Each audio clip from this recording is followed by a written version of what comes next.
Donc on vous propose de finir cet après-midi sur un sujet, je pense, qui vous est assez familier. J'ai presque envie de vous demander qui a l'habitude en fait d'écouter des podcasts. Levez la main pour voir un peu. Voilà, c'est intéressant. Donc il se passe effectivement quelque chose autour des podcasts, autour des formats audio. C'est pas récent, c'est vrai que c'est un phénomène qui n'est pas forcément récent, que ce soit aux États-Unis ou en France, mais en France, en tout cas, depuis quelques temps, depuis quelques mois, il y a une vraie effervescence et l'idée, c'est que cet après-midi, on puisse en discuter avec nos invités qui sont très complémentaires, vous allez le découvrir, je pense, de ce marché. Mais avant de leur donner la parole, je vais vous proposer peut-être un petit rapide... une rapide introduction, une petite mise en appétit par rapport au marché avec quelques données clés. J'irai déjà aux États-Unis. Je ne sais pas si vous avez ces données en tête, mais aux États-Unis, le podcast, c'est déjà un phénomène qui est très important, puisque là, c'est une étude assez récente qui vient de sortir, qui parle de plus de la moitié des Américains qui ont déjà écouté au moins un podcast dans leur vie. Et ce qui est plus intéressant, c'est de voir que chaque mois, on a plus d'un tiers des Américains qui écoutent au moins un podcast par mois. Et malgré une croissance forte sur le marché américain, le nombre de podcasts écoutés par semaine est stable et assez important, puisque vous voyez, il y a en moyenne 7 par individu, c'est 7 podcasts qui sont écoutés. Un autre élément intéressant qui intéresse, je pense, le marché français, puisqu'en France, on est sur une population encore assez jeune, CSP+, urbaine, on va en parler. Aux États-Unis, vous voyez que la croissance, elle se fait aussi sur toutes les tranches d'âge, les plus jeunes, mais pas uniquement. Donc ça, c'est aussi un marqueur qui est très intéressant pour le marché français. Alors en France, qu'est-ce qui se passe en France ?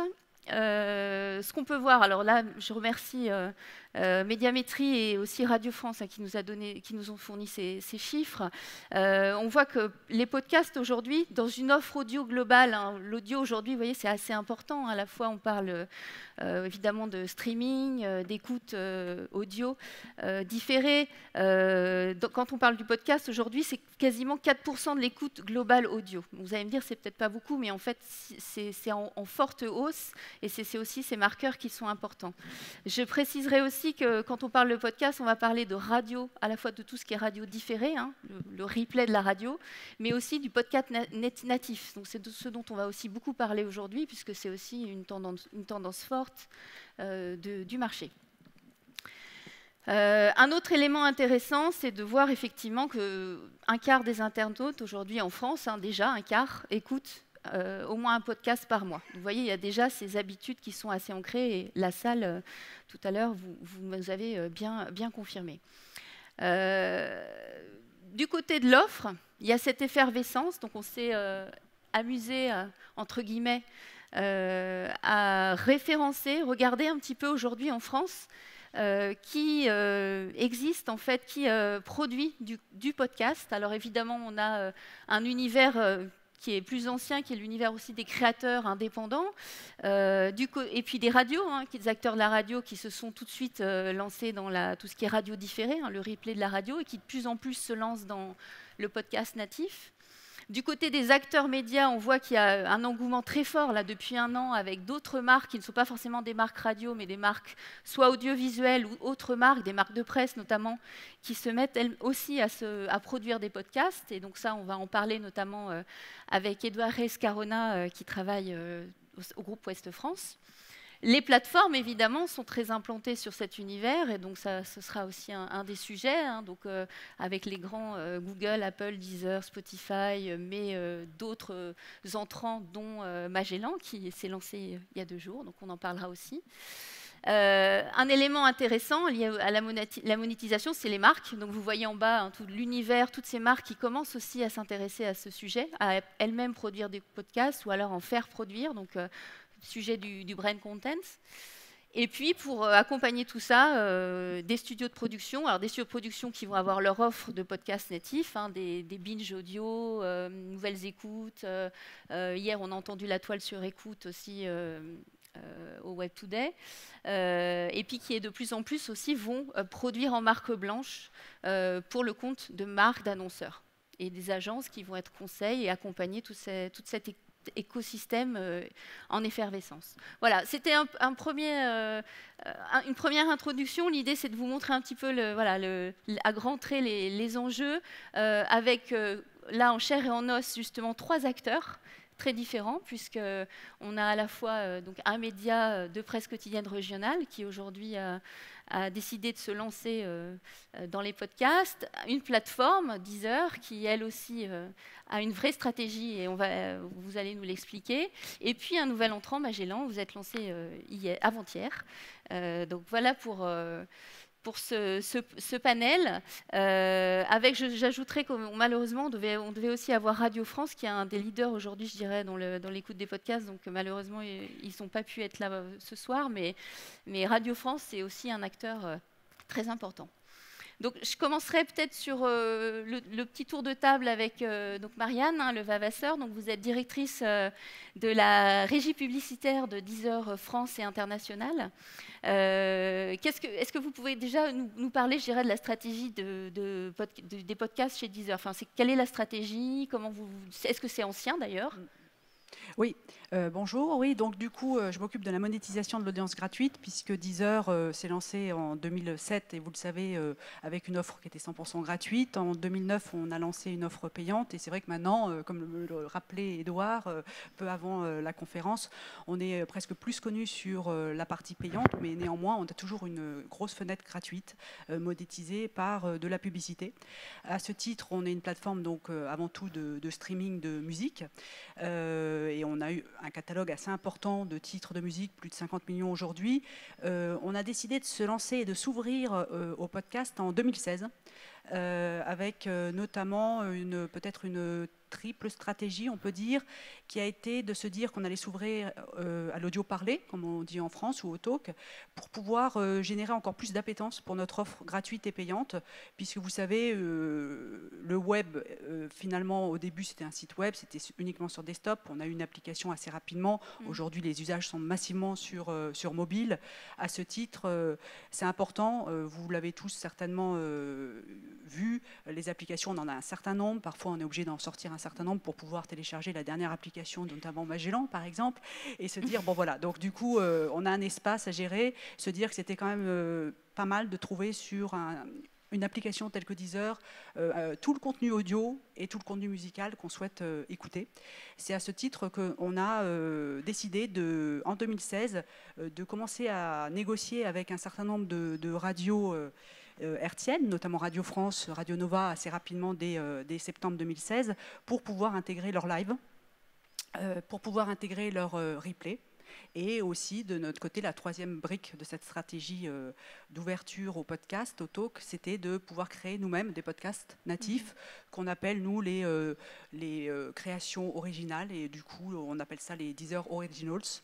Et on a été un peu suivi, un certain nombre d'acteurs, RTL notamment, a lancé ces RTL Originals, c'est-à-dire des podcasts vraiment natifs, délinéarisés, vraiment fait pour être présent. Vous faites ça depuis longtemps, le natif chez Alors, Deezer? le natif, octobre 2016. Donc, le premier, c'était un podcast Nostalgie 2050, présenté par Thomas V2B, qui a duré un certain nombre de saisons.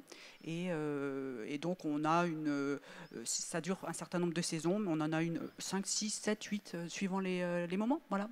Donc l'idée, c'est de préempter des territoires qui ne sont pas forcément des territoires autour de la musique, mais des territoires culturels, sociétaux, autour de la politique, puisqu'on avait aussi Sérieusement, qui a été lancé au moment des élections présidentielles en 2017, et qui avait pour vocation d'être vraiment présent entre les deux tours, donc avril-mai.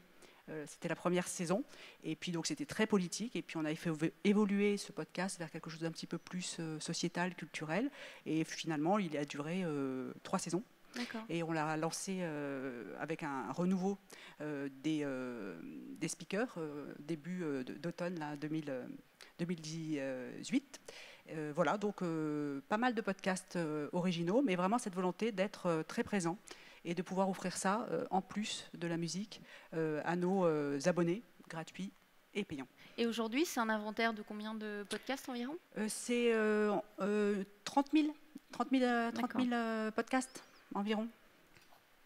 J'avais lu côté Spotify, enfin aux États-Unis, qu'il y avait aussi une stratégie pour les plateformes qui était liée aux ayants droit, en fait, enfin qui était liée à la musique, système d'ayants droit, et que du coup les podcasts rentraient en fait sur le marché des podcasts, permettaient en fait, en tout cas à Spotify, d'éponger, enfin de compenser en fait cette partie qui leur coûte cher en fait sur la partie musicale. Je ne sais pas si chez vous c'est. Oui, c'est vrai que l'économie pour l'instant des plateformes de streaming musical sont effectivement assez liées au rapport qu'on a avec les ayants droit, à savoir Universal Music, Sony Music, Warner notamment. Et donc, du coup, on reverse un gros montant de ce qu'on touche. Donc à ce titre, c'est vrai que c'est intéressant de pouvoir, j'imagine, voilà, agrandir un petit peu le scope de ce qu'on peut trouver sur une plateforme comme Spotify ou Deezer. Donc ça fait certainement partie aussi de volonté de trouver un petit peu plus de rentabilité économique. Oui, tout à fait. D'accord. Édouard, bonjour. Bonjour, vous êtes rédacteur en chef en charge du numérique au sein du groupe Ouest France. Chez vous, ça a une dimension tout à fait expérimentale, les podcasts. Est-ce que vous pouvez nous raconter? C'est quelque chose qui a commencé en décembre, si je me trompe? Alors, ça a commencé en décembre, la réflexion a commencé un peu en amont.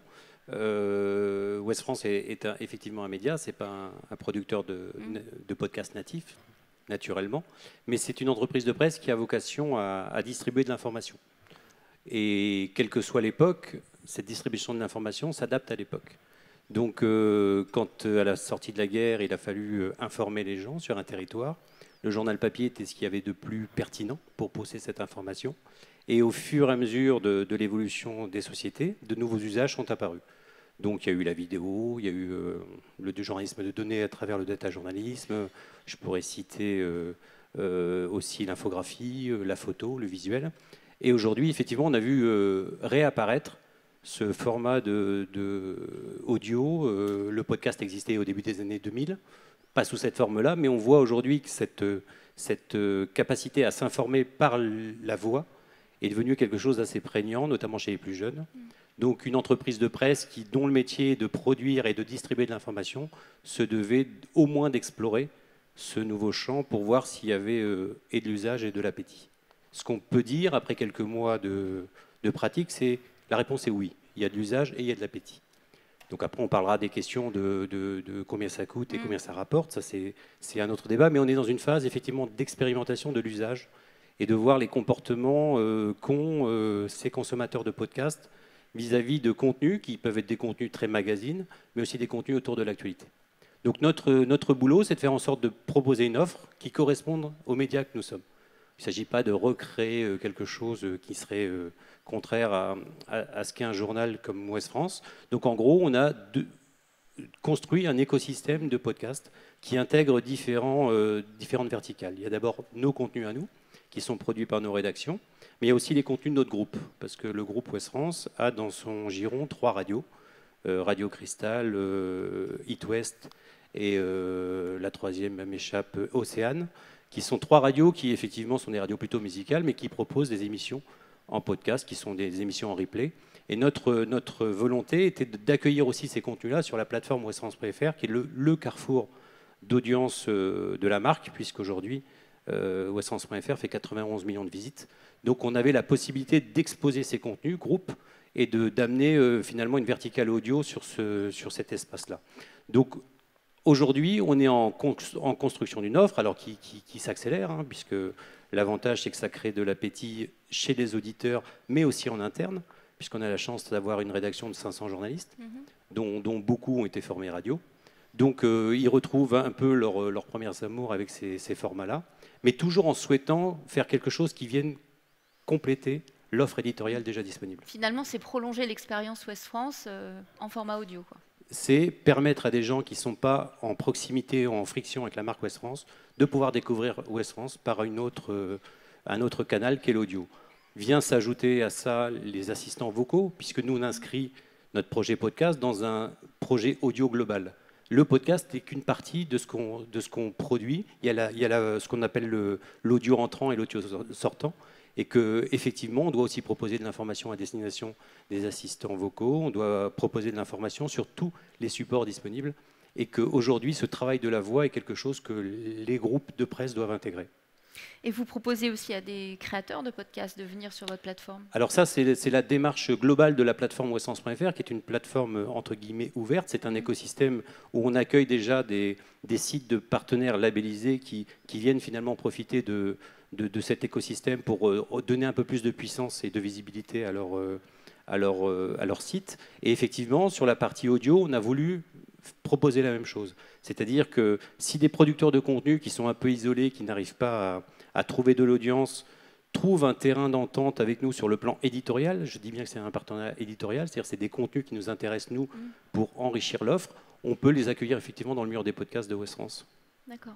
Là, on est à peu près sur 6 premiers mois en fait, d'expérimentation. Je crois que ça s'arrête normalement cet été. Ça a peu de chances que ça s'arrête. Enfin, ça s'arrête au sens les enseignements. En fait, à West France, depuis qu'on a créé la direction numérique en 2012, on a toujours eu cette appréhension de tous les produits, de toutes les nouveautés. C'est-à-dire d'abord, on expérimente, on voit s'il y a de l'usage, et derrière, on essaie d'inscrire ça dans quelque chose de pérenne. Donc, imaginez que le podcast va sauver la presse écrite. Je peux vous assurer, Estelle, la réponse est non. Donc, le podcast en lui-même ne suffira pas à sauver les entreprises de presse écrite, mais le podcast vient enrichir une offre éditoriale sur un média comme le nôtre, qui doit être un média extrêmement diversifié. En plus, on accompagne dans la digitalisation nos radios, qui, elles, étaient des radios très puissantes sur la FM, qui sont toujours des radios très puissantes sur la FM, mais qui doivent aussi amener des contenus sur le digital, car elles ont besoin aussi d'aller toucher d'autres publics. Donc notre volonté, elle est effectivement d'abord de voir s'il y a de l'usage, s'il y a de l'appétit, et derrière, si c'est le cas, d'essayer de transformer ça en quelque chose de récurrent et d'enrichir finalement notre offre qui nous amènera des abonnés fidèles à l'ensemble des produits numériques que peut proposer West France. Donc ça se trouve, dans 3-4 mois, on va tenter autre chose.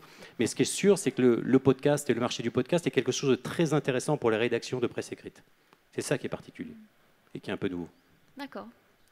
Arthur Pertikos, donc vous êtes associé, enfin vous êtes un des créateurs associés, puisqu'il y a une deuxième personne dans cette histoire qui est Mathieu Gallet. Deux fondateurs. Oui. C'est une histoire d'une rencontre, et vous venez de créer, de lancer, puisque l'histoire a commencé l'été dernier, je crois, à peu près. Il y a un an. On s'est rencontrés pour la première fois il y a un an. On ne se connaissait pas du tout, et on était mis en relation sur ce projet. Donc c'est à la fois très récent, mais ce qui est surtout très très récent, c'est qu'on est sorti il y a 2 jours. Voilà.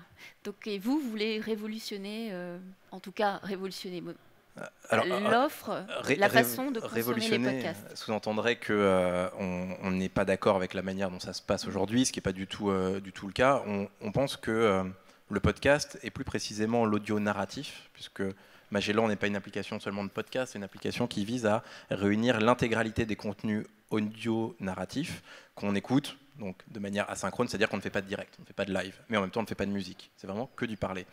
Et on estime, puisqu'on pense que c'est un média qui a énormément de valeur, qui permet de vivre des moments extrêmement intenses, à la fois intimistes, de découverte, de divertissement, mais en même temps de partage, puisque les gens parlent énormément et se rencontrent énormément autour du podcast, on pense que c'est un média qui a suffisamment de valeur pour avoir une plateforme dédiée.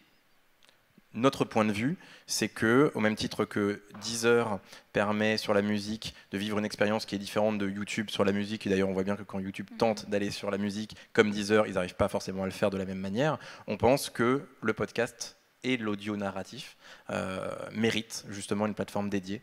Et c'est pour ça qu'on s'est lancé avec Mathieu, avec 2 objectifs: faciliter la découverte des contenus, parce qu'aujourd'hui c'est très problématique, très difficile de découvrir des contenus, une offre invraisemblable, énormément de contenus, diversifiés, mais en même temps il y en a partout. Et on ne sait pas comment retrouver des choses.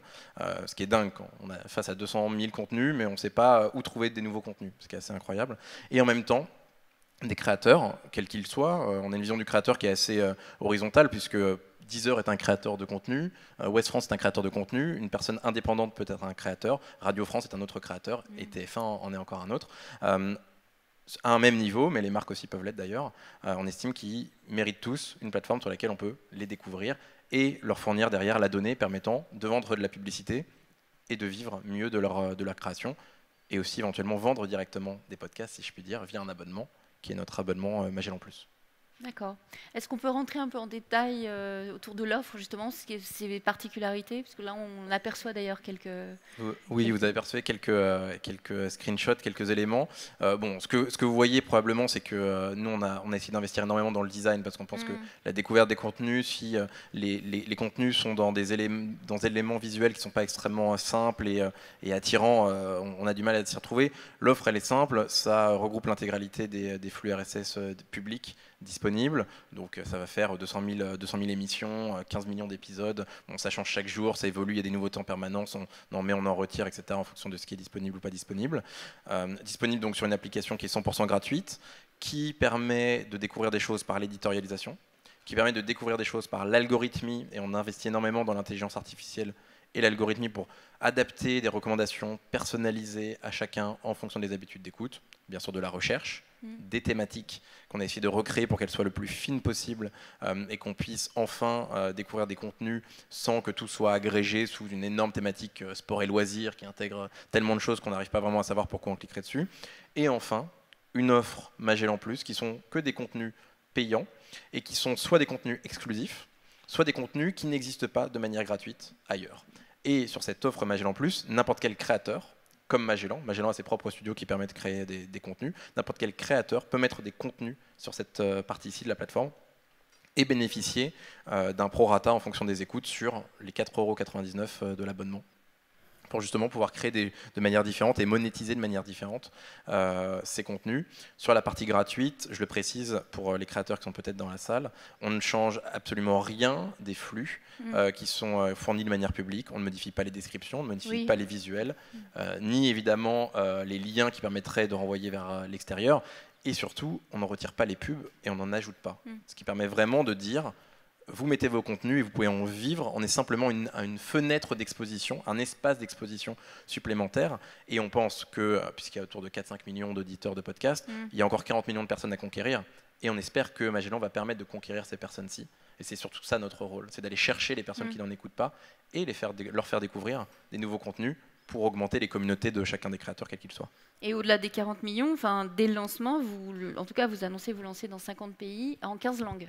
Alors, l'application est en 2 langues, elle est en français et en anglais. Les contenus qui sont sur l'application, il y en a dans toutes les langues, oui, une 15, 20, énormément de langues qui permettent de découvrir des contenus en fonction de tous les goûts. On est disponible dans une 50aine de pays, pour une raison très simple. Notre objectif, c'est d'être parmi les leaders du monde francophone et qu'il y a des Français dans le monde entier.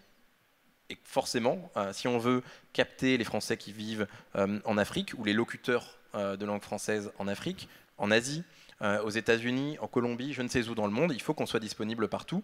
On n'est pas une application française, on n'est pas une application pour les Français et on ne fait pas de podcast français. On a une vision qui est mondiale parce que la francophonie, c'est 300 millions de personnes, c'est 300 millions de locuteurs et c'est 300 millions de raisons de se connecter à Magellan pour découvrir des contenus ou les redécouvrir et vivre des moments qui méritent d'être entendus. D'accord. Si on parle maintenant du public, justement, sur leurs caractéristiques, peut-être Édouard, en préparant cette interview, cette conférence, tu me disais que chez vous, ça avait une vertu aussi au niveau des publics, en fait. Alors déjà, la particularité, c'est que les podcasts sont multidistribués, c'est-à-dire qu'ils sont distribués sur notre site internet, mais ils sont distribués aussi sur les différentes plateformes, Spotify, Apple Podcasts, Google Podcasts, Deezer.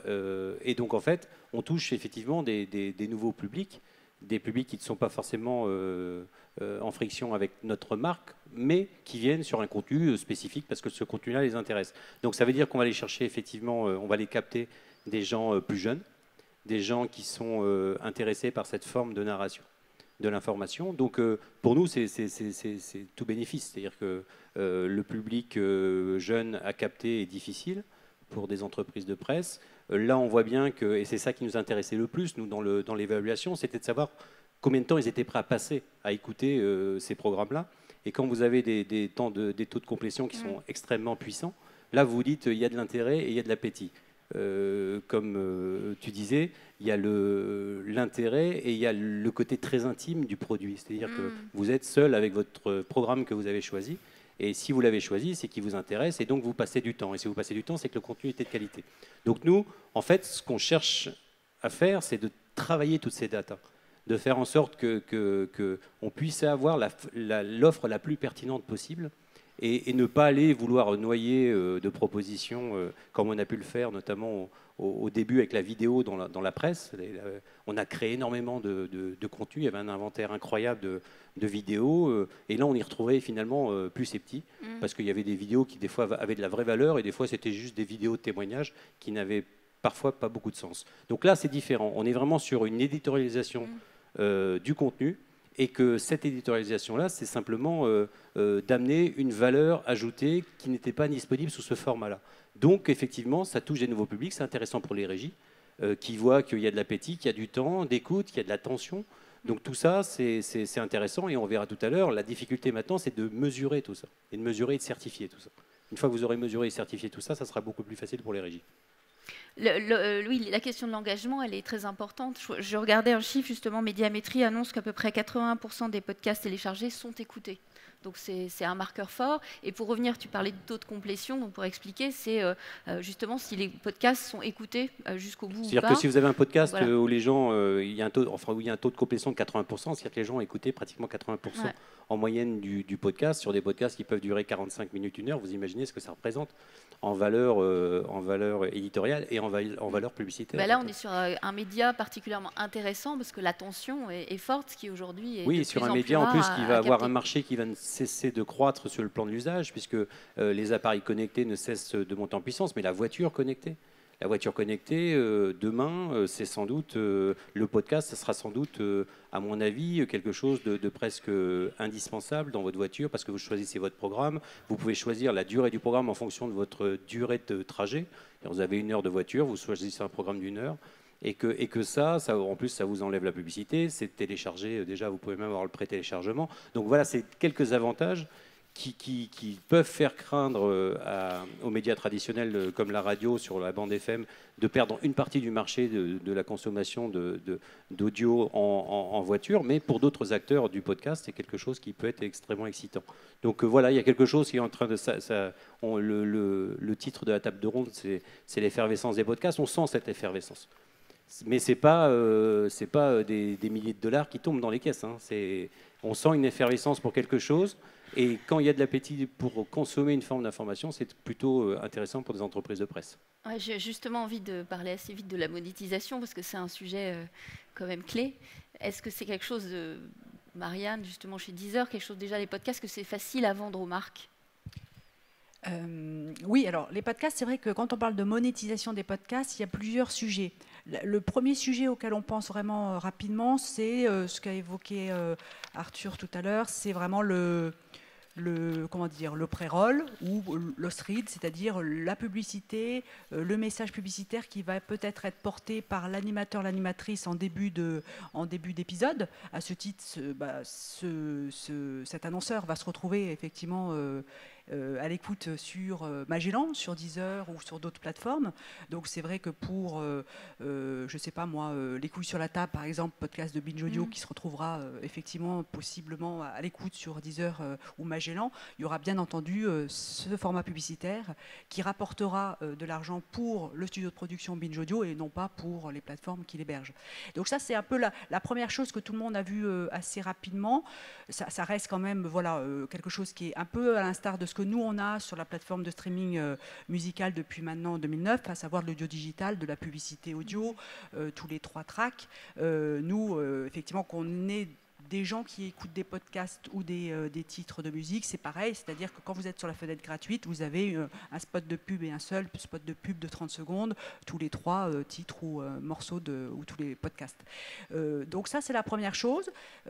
Assez rapidement, ce que je constate moi, avec un regard plus extérieur sur les studios de production, c'est qu'au final, on voit bien que ces gros studios qui existent depuis 2015-2016 maintenant, Nouvelles Écoutes, Binge Audio, Louis Média, je pense volontiers qu'elles vont peut-être trouver un modèle économique plus sur la production de podcasts pour les marques, ce qu'on appelle brand content dans le marché publicitaire, marque blanche, voilà, c'est-à-dire produire des choses pour l'annonceur LVMH, notamment à l'occasion par exemple des journées particulières qui ont lieu chaque année au mois de septembre.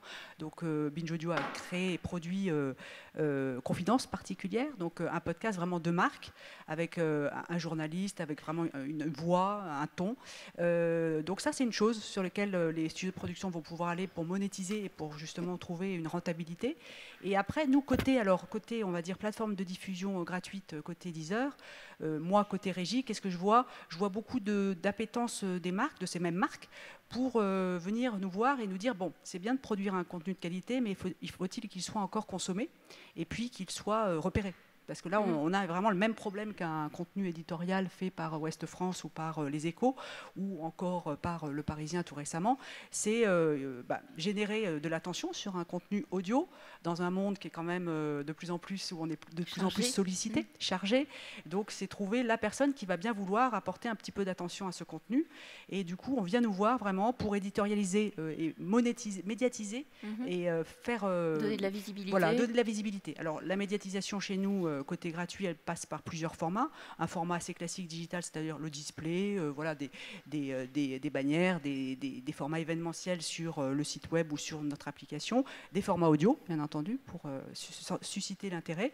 Et un peu plus loin, bien entendu, on l'a fait plusieurs fois ces dernières années, c'est des plateformes intégralement dédiées à une marque. On l'a fait en 2016 avec une marque Velleda, vous l'aviez peut-être vu, entre septembre et décembre, avec bien entendu l'agence média de Velleda, Havas, et le studio de production qui était aussi Havas Paris, il me semble. Une plateforme qui a duré pendant 4 mois, qui hébergeait une vingtaine de podcasts réalisés, contenus de méditation, avec un yogaïste connu, Mika De Brito. Voilà, donc c'était vraiment quelque chose de très complet, production de contenu, éditorialisation avec la mise en avant sur une plateforme, accessible bien entendu gratuitement, et la possibilité de faire en sorte de générer de l'appétence sur le long terme, parce que c'est ça aussi qui compte quand on veut médiatiser un contenu, c'est de ne pas faire juste une campagne de 1 ou 2 semaines, c'est un peu court pour pouvoir être sûr que ce contenu soit repéré. D'accord.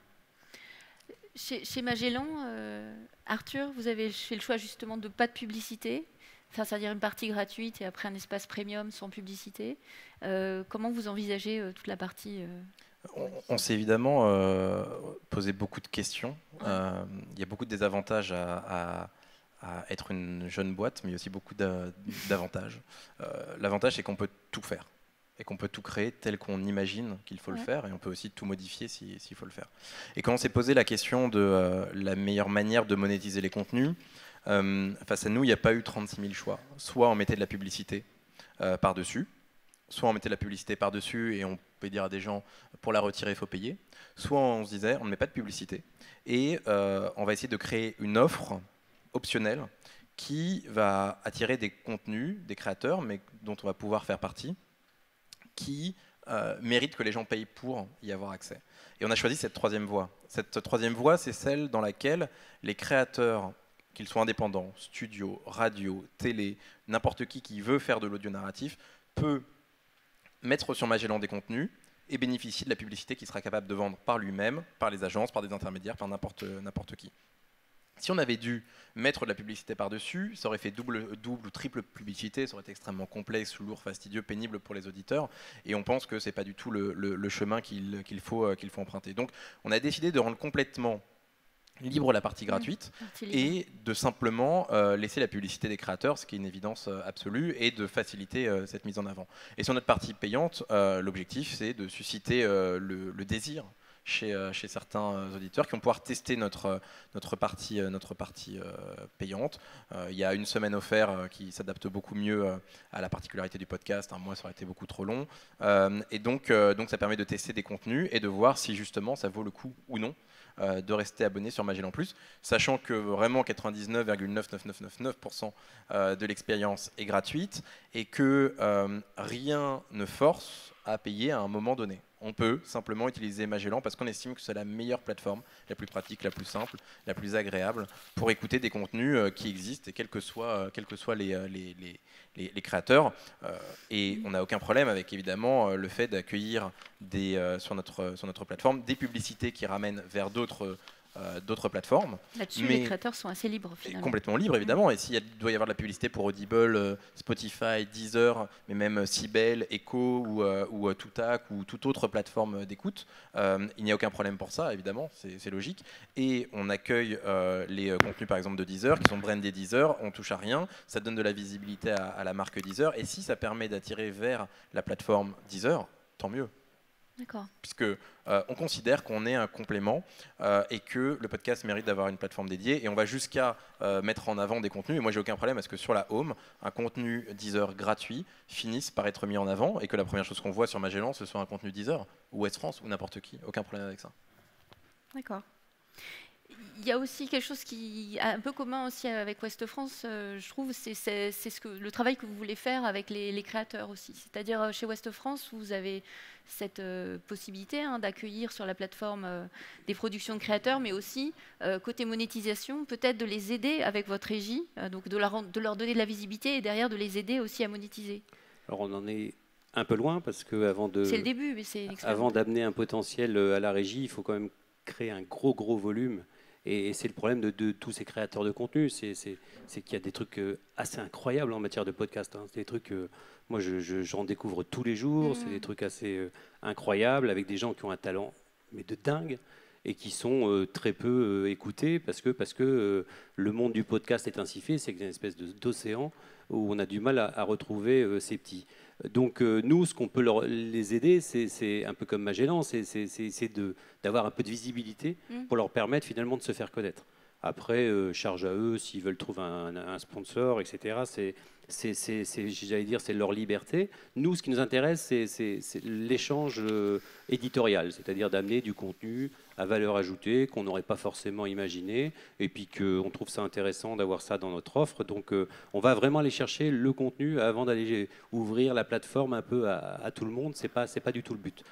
Moi, ce qui m'intéresse, c'est de voir que cette inventivité des podcasteurs indépendants, elle se traduit aujourd'hui dans le monde des médias. C'est-à-dire ce que fait le New York Times avec The Daily, ce que fait le Guardian avec Focus in Today ou des formats comme ça. Ça montre qu'aussi la presse est en capacité de se réinventer. Et ça, c'est hyper intéressant. C'est hyper intéressant parce que ça donne un sacré coup de boost, ça oblige à se remettre en question, ça donne un champ à nos journalistes qui était un champ jusqu'à présent inconnu. Et nous, on ne cherche pas à faire de la radio, c'est-à-dire qu'on accepte les imperfections, on accepte que l'animateur ne soit pas quelqu'un qui soit formaté et fabriqué pour faire de l'animation radio. Non, on cherche à avoir quelque chose qui colle à l'ADN du journal, c'est-à-dire quelque chose qui respire Ouest France. Donc en fait, on fait de la narration, mais quelque chose qui pourrait être de l'écrit raconté. Et ça, c'est quelque chose qui est très très intéressant quand on est dans l'innovation. Et on voit bien que ça crée une vraie curiosité à l'interne et à l'externe. Donc à partir de là, il faut continuer à labourer, explorer. En interne, vous avez un noyau un journaliste, je crois, et une personne plutôt dédiée au montage. Toute petite équipe. Une petite équipe, mais qui va rayonner aussi sur toutes les rédacs. En fait. C'est un engagement finalement de tous. Donc on amène un accompagnement technique à des gens qui pourraient avoir envie de faire du podcast sans être doués pour le montage, etc. Donc on leur amène cette partie-là. Mais pour le reste, c'est vraiment... là, aujourd'hui, on est en capacité, quand un journaliste part en reportage, de partir aussi avec quelque chose qui peut lui permettre de faire de la captation audio. Et après, on voit ce qu'on en fait. Mais notre volonté, c'est vraiment de coller à un territoire, de coller à des thématiques et de faire en sorte que cette branche-là de l'information, elle soit présente et elle se renforce. Parce qu'on voit bien que l'usage est là, que l'appétit est là. On verra le temps que ça durera. Quand on aura des mesures fiables, on pourra dire, voilà, parce que là, on entend beaucoup d'acteurs du podcast qui disent, ouais, moi j'ai fait X milliers de téléchargements. Les téléchargements, nous on les comptabilise, mais il faut comptabiliser ceux Deezer, il faut comptabiliser ceux de Apple, il faut comptabiliser tout. Donc vous passez votre temps avec votre calculette en train d'additionner. Il y a aussi la distribution sur les réseaux sociaux. Donc on a quelque chose qui est de l'ordre encore de l'artisanal sur le plan de la mesure. Et qui peut bloquer, en tout cas, sur la partie des annonceurs, publicitaire. Voilà, c'est-à-dire s'il n'y a pas d'audience collective, il n'y aura pas, en tout cas, d'engagement des annonceurs. Donc il y a tout ce travail-là qui doit être fait aussi par les acteurs des médias et des podcasts, qui ont tous intérêt à être mesurés et labellisés. Et une fois qu'on aura ça, il y aura un vrai marché en place, à mon avis. Sur ce sujet, Marianne, je crois que vous êtes assez active pour essayer de faire en sorte qu'il y ait une mesure d'audience collective, partagée, reconnue. Oui, tout à fait. C'est vrai que du coup, côté plateforme de streaming audio, nous, on est toujours sur la mesure Internet médiamétrie. On n'a pas de plateforme dédiée pour le streaming audio. Il y en a une qui existe depuis quelques années pour la vidéo en streaming. Donc déjà, pour le streaming, on pousse pour avoir quelque chose de plus précis. Et c'est vrai que sur le podcast, dans le cadre de la commission audio-digitale du GEST, qui réunit un certain nombre d'éditeurs en ligne, notamment, c'est une émanation à la base qui avait été créée par des éditeurs de presse, mais autour de la table, il y a les éditeurs de presse, il y a les télés, il y a beaucoup de personnes. On pousse énormément pour avoir, peut-être avant une mesure d'audience, avoir peut-être des chiffres marchés qui permettent, au-delà des téléchargements, de préciser combien d'individus. C'est vrai que quand Radio France communique, et c'est vrai qu'ils ont énormément d'écoutes sur leur podcast, ils communiquent, je crois, sur un chiffre de 60 millions mois de podcasts écoutés. On ne sait pas si finalement ces 60 millions d'écoutes sont le fruit de 60 millions de personnes ou si c'est tout simplement 10 millions qui auraient écouté 6 podcasts dans le mois. Donc ça manque cruellement. C'est-à-dire que pour les annonceurs, c'est bon de savoir combien d'individus sont derrière ces écoutes. On en est loin de savoir tout ça. Et c'est vrai que qu'est-ce qu'un podcast qui fonctionne bien aujourd'hui? Est-ce que c'est 10 000? Est-ce que c'est satisfaisant d'avoir 10 000 auditeurs par épisode? Est-ce qu'on parle de 100 000? On voit que dans la presse, un certain nombre de gens déclarent avoir 100 000 auditeurs par épisode. C'est énorme. Donc c'est peut-être un peu grossi. Et c'est vrai qu'on voit bien que tout l'écosystème a besoin de métriques pour savoir si, par exemple, ces fameuses marques qui viennent faire du brand content, ils vont forcément avoir au final le nombre d'auditeurs et vont comparer ça à ce qu'ils peuvent avoir. Ils vont se dire, oh là là, c'est peut-être décevant d'avoir 15 000 écoutes seulement sur cet épisode. Non, je pense que c'est un très bon chiffre. Plusieurs milliers d'écoutes sur un épisode à date. Sur un contenu spécifique dans le monde d'aujourd'hui, avec les chiffres qu'on vient de voir de Global Audio, quand on parle de podcast natif, parce que là c'est ce dont on parle, podcast de marque ou podcast de Ouest France, ça va être dans la catégorie podcast natif, il n'y a seulement que 6,6% de la population française qui écoute régulièrement un podcast natif, donc c'est encore naissant. Là c'est vrai que la salle tout à l'heure a massivement levé la main. Je pense qu'on n'est pas forcément représentatif. L'auditeur podcast, il est quand même assez encore typé. Un peu comme l'auditeur du streaming l'été, il y a encore quelques années, très jeune. C'est pour ça qu'il intéresse aussi les titres de presse qui ont quand même besoin de rajeunir, de multiplier les contacts auprès des jeunes. Et quand on parle de jeunes, c'est vraiment des populations moins de 35 ans, voire parfois moins de 40 ans. Mais c'est vrai que l'auditeur de podcast est très typé, il a plutôt 20-35 ans, il est plutôt urbain. Plutôt francilien encore et plutôt CSP+, actif. Donc c'est aussi ça qui fait que les marques s'intéressent à cet univers-là, parce que c'est une manière pour ces marques de rentrer en communication avec un public qu'elles cherchent à voir, publics qui ont un peu déserté peut-être les médias traditionnels sur lesquels ils étaient massivement auparavant en tant qu'annonceur. Je pense notamment à la télé. On voit bien qu'il y a une population, un certain type de population qui est moins devant la télé, moins devant les écrans, moins sur les radios traditionnelles et moins sur les titres de presse aussi. Donc c'est vrai que cet intérêt-là, c'est aussi parce qu'ils cherchent à toucher un public qui est le public des auditeurs. Donc c'est quand même un média en devenir et qui on voit, on le constate, avec des fortes évolutions. Et donc, ce qui est intéressant avec Global Audio, c'est que c'est un premier jet, et qu'a priori, c'est une étude qui sera réalisée tous les ans, qui nous permettra de voir d'ici quelques mois ce que ça donne, un an après. Ouais, donc c'est un marché qui est en train de se structurer avec beaucoup d'entrants. Sur la partie production, on peut peut-être aussi rencontrer un phénomène qui est proche de ce qui s'est passé sur YouTube, avec beaucoup aussi d'entrants qui veulent créer des contenus, des vidéos. Donc je sais que côté Magellan, notamment sur la partie créateur, j'avais cru lire aussi que vous vouliez favoriser en permettant aussi de faire des dons aux créateurs, de les aider en fait dans cette démarche de création. Bon, on est en train d'étudier la meilleure manière de faciliter, que ce soit dans l'application ou en dehors, la vie des créateurs au sens de la monétisation des contenus. Parce que créer des contenus, c'est quand même mettre une partie de soi quelque part. Et c'est aussi du temps, beaucoup de temps.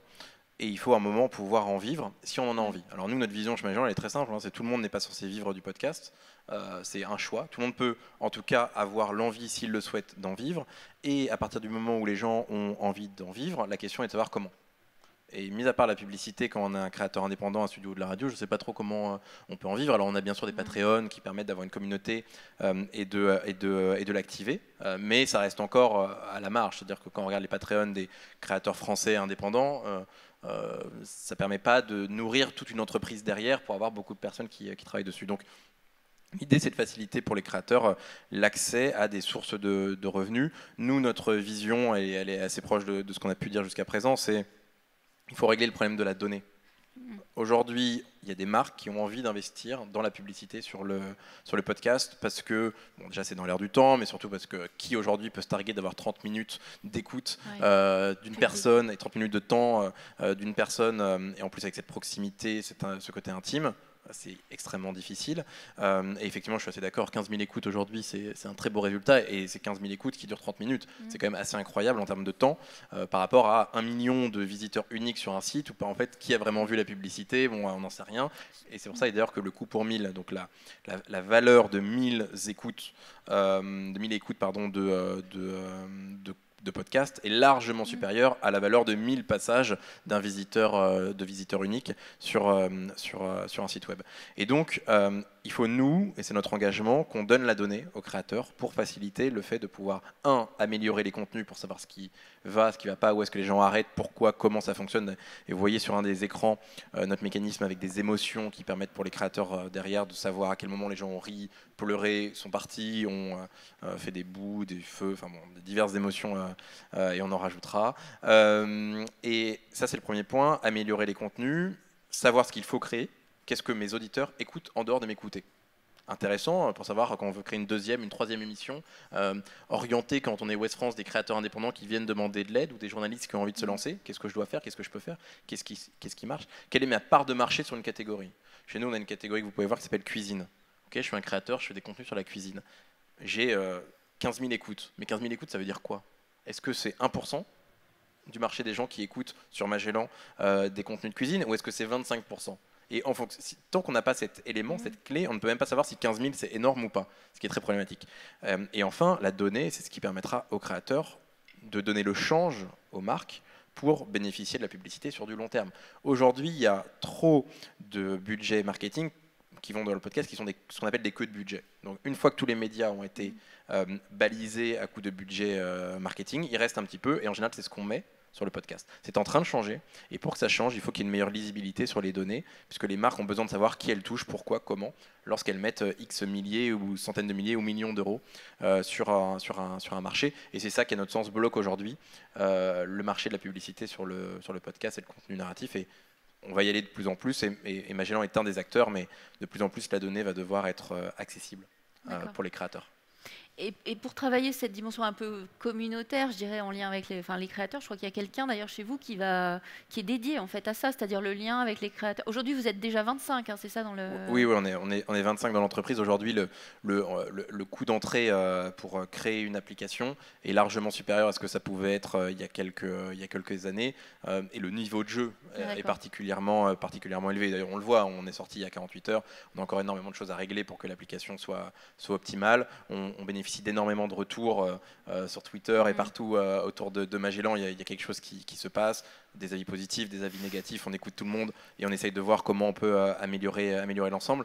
Tout ça, c'est surtout un bon moyen pour nous de savoir comment on peut optimiser l'expérience de Magellan, que ce soit pour les créateurs, que ce soit pour les auditeurs. Et donc, on est bien 25 à s'occuper de ça et à gérer les retours pour améliorer tout ce qui doit l'être. Et une des personnes qui s'occupe de ça, Julia, a pour responsabilité, elle est dans la salle d'ailleurs si vous voulez aller l'interroger sur ce qu'on peut faire ensemble. Son rôle, c'est de faciliter la communication entre Magellan et les créateurs. Il y a un problème qui est majeur et massif aujourd'hui, c'est que comme les flux sont disponibles gratuitement, ils sont publics, tout le monde peut les capter, tout le monde demain peut lancer un player pour avoir des flux RSS, les prendre, les mettre n'importe où, c'est un bazar pas possible. Mais pour nous, la différence, elle va se jouer dans la capacité à discuter, à échanger, à avoir des interlocuteurs qui sont là pour répondre aux questions. Il y a énormément d'applications qui viennent des États-Unis, qui viennent du monde anglo-saxon, qui viennent de plein de pays différents, qui viennent de la Chine, sur lesquels les créateurs ne peuvent même pas avoir de réponse quand ils veulent être retirés, quand ils veulent être ajoutés, quand ils se disent mais où est ma donnée, et qui disent mais en fait ma description elle n'est pas la bonne parce que vous avez pris le contenu qui vient de je ne sais où et en fait vous n'avez pas respecté telle ou telle chose. Évidemment, tout le monde a des choses à améliorer, et nous les premiers sur cette partie-ci. Mais encore faut-il qu'il y ait un espace de discussion et d'échange. Et nous, dès le premier jour, on s'est dit comment on va faciliter cet échange. Et aujourd'hui, il y a une personne qui est en charge de ça. S'il en faut 5, on en mettra 5.